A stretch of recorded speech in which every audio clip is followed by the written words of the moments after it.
Hey, what's up guys, Totallydubbed here, and today I'm doing a video review on the LG G6. Now this flagship phone can be found for a whopping £650. Its main competitor is the Galaxy S8 and the S8 Plus, which can be found respectively for £690 and £780. Now the phone can be found in Astro Black, Ice Platinum and Mystic White. The one I've got right now is Ice Platinum. Now the phone has 163 grams of weight. It's a little bit heavier than other devices I've come across, but nevertheless it does feel really good in hand and really does feel like a premium flagship phone. On the right hand side you'll have a micro SD card expansion slot and a dual SIM capabilities. Of course, if you can use the micro SD card expansion slot, you are going to have to sacrifice SIM slot 2 for that. SIMs are capable of 4G LTE, and the micro SD card is capable of up to 2 terabytes, but right now with technology as it is, it's 256 gigabyte, which is going to be more than enough for most users. In terms of internal storage, you've got 32 gigabytes of internal storage. I find that a little bit disappointing given the fact that you can get 64 gigabyte non-flagship phones out there, so a little bit disappointing to see that. On the left hand side you've got a volume rocker. At the top you've got a 3.5mm headphone jack, which also has impressive 32-bit 192 kilohertz audio output, which is fantastic for an audiophile like myself. At the bottom you've got a USB-C connector and a single downward firing speaker positioned on the right hand side of the smartphone. Around the back you've got the dual lens camera with dual tone flash and dual LED flash, and you've got the fingerprint sensor and the power button. Now I'm not a big fan of the power button found at the back, simply because it's a little bit awkward to use, but nevertheless once you do get used to it, it is fine. It's not a massive deal. Now the fingerprint sensor in my opinion was a little bit slow to respond. In comparison to my Huawei P9, hopefully I'll unlock it at the same time, there you go. That is the delay that the G6, a 2017 flagship phone, takes to open. Now, no matter the tests I did, it always ended up slower, and I was just a little bit disappointed. It's not too slow, don't get me wrong, but in comparison to other phones which are older out there, I would have just expected it to do just that little bit better. Underneath you've got Gorilla Glass 5, which is fantastic, which is scratch resistant and also shock resistant.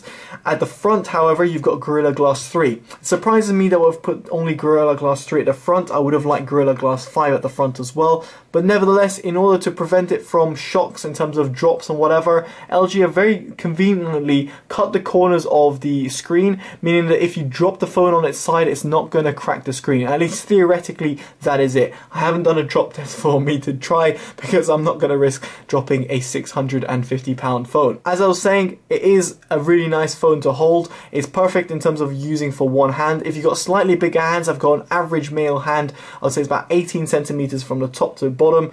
It feels really nice in hand and I had no sort of problems. If you're used to a 5.2 inch phone, you'll have absolutely no problem with this LG G6. Don't get mistaken or baffled by its 18:9 aspect ratio. No, it's just the screen is bigger, but not the phone, which is great. Let's go into its specs.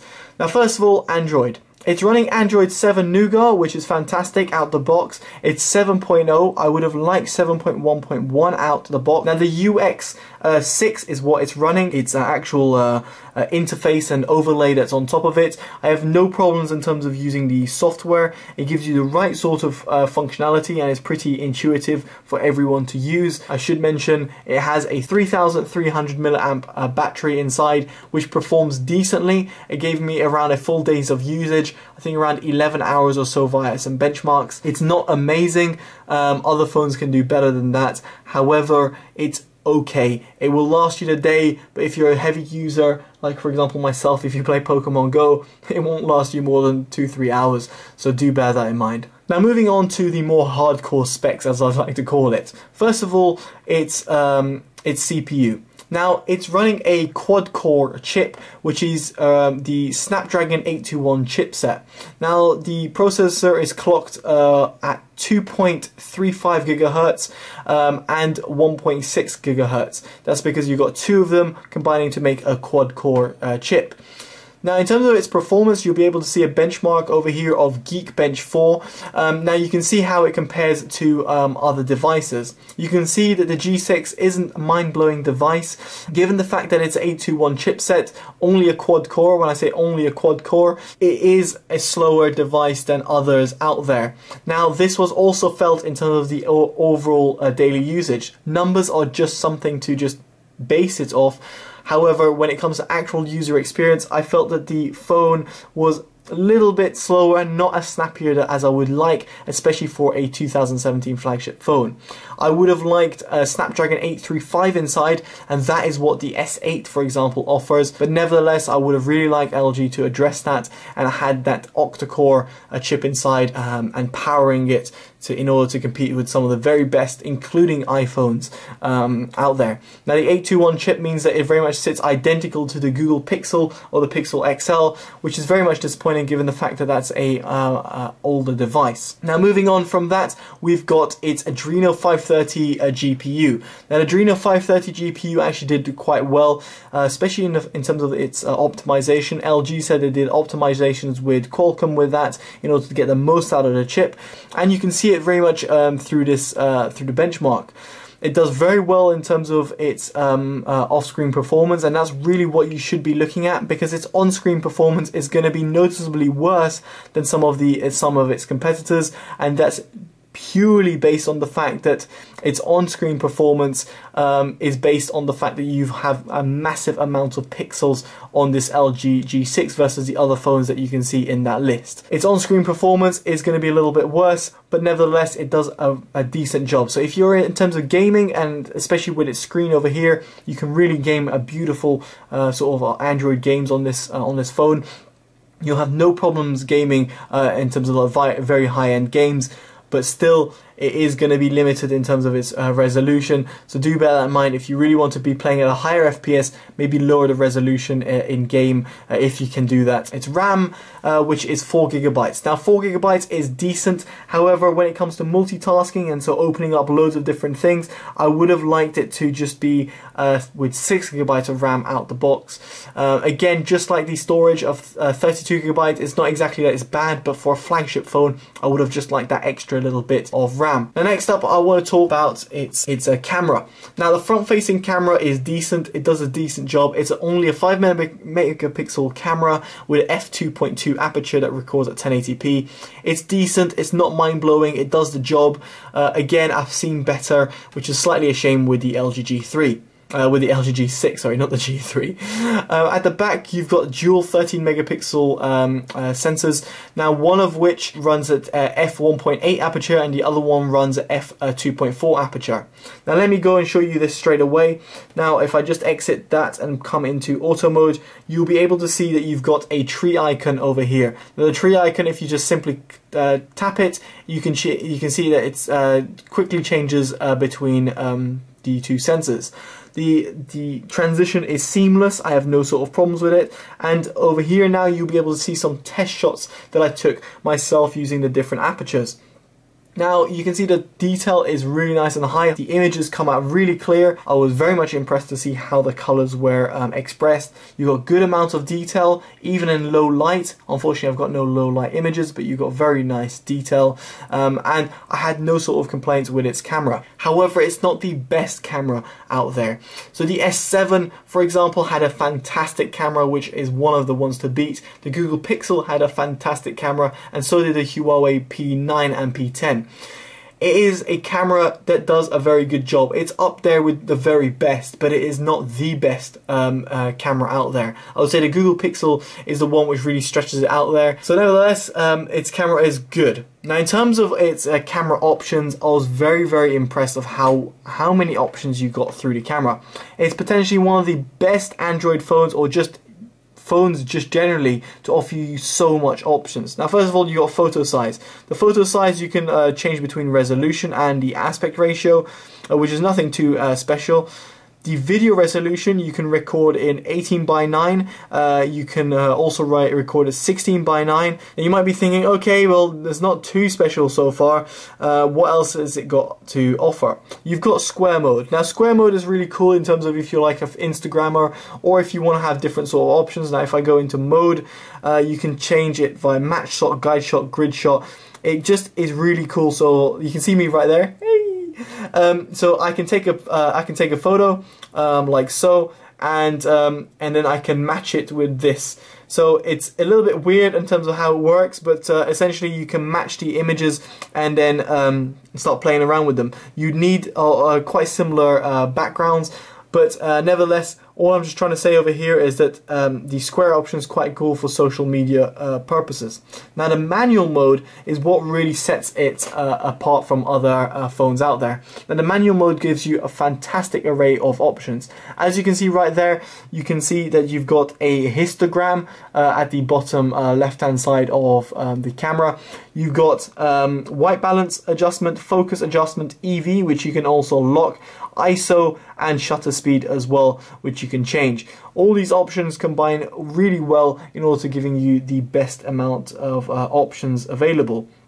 Now, in terms of the focus as well, I was very impressed to see the fact that you've got focus peaking. If you don't know what focus peaking is, essentially it shows you what the image is in focus. Now, it's a little bit close for me to show you right now. There you go. I don't know if you can even see it, but on the by my nails over here, it's a little bit green on the outer edge. And this also extends in the video mode as well, which is even more useful when it comes to using it because it gives you a great idea of what is in focus. Now, talking about the video mode, you can see over here you've got left and right channels in terms of this dual stereo pickup, which is fantastic. You've also got a notice of its bit rate and also in terms of what it's recording at and its frames per second.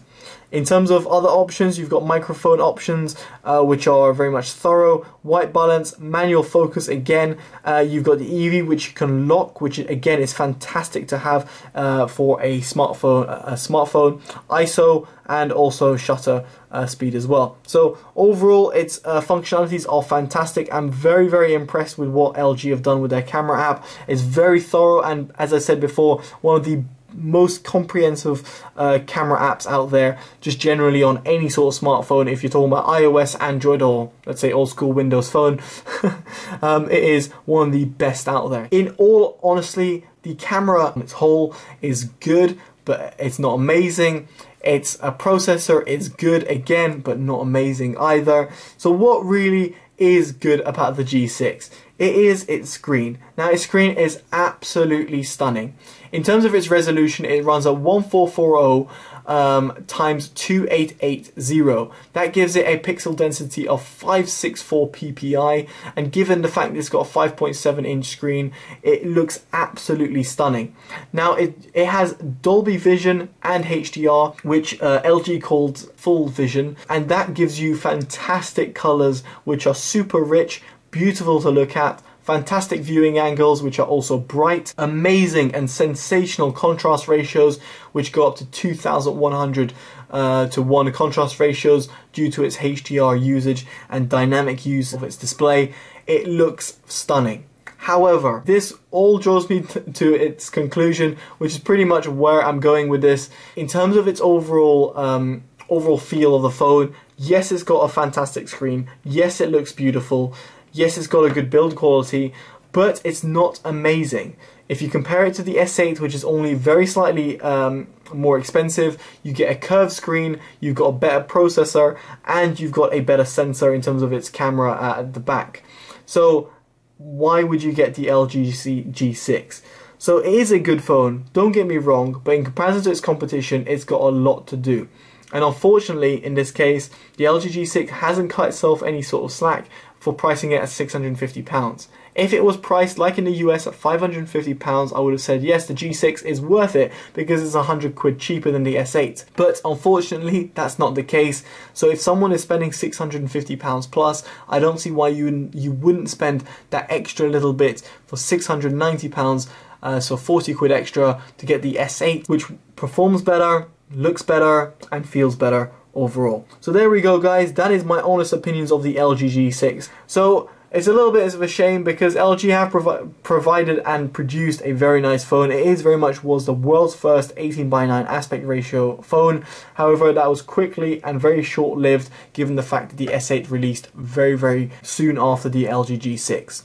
Anyway, guys, I've been Totally Dubbed. Hopefully you enjoyed this review. Make sure you give it a like, comment, subscribe. Let me know what you think about the phone itself. Let me know what you think about this video. I know it's been very long, but I want to cover absolutely everything and make it a thorough video that will give you everything that you will need to know. There we go, guys. That is everything you need to know. I've been Totally Dubbed.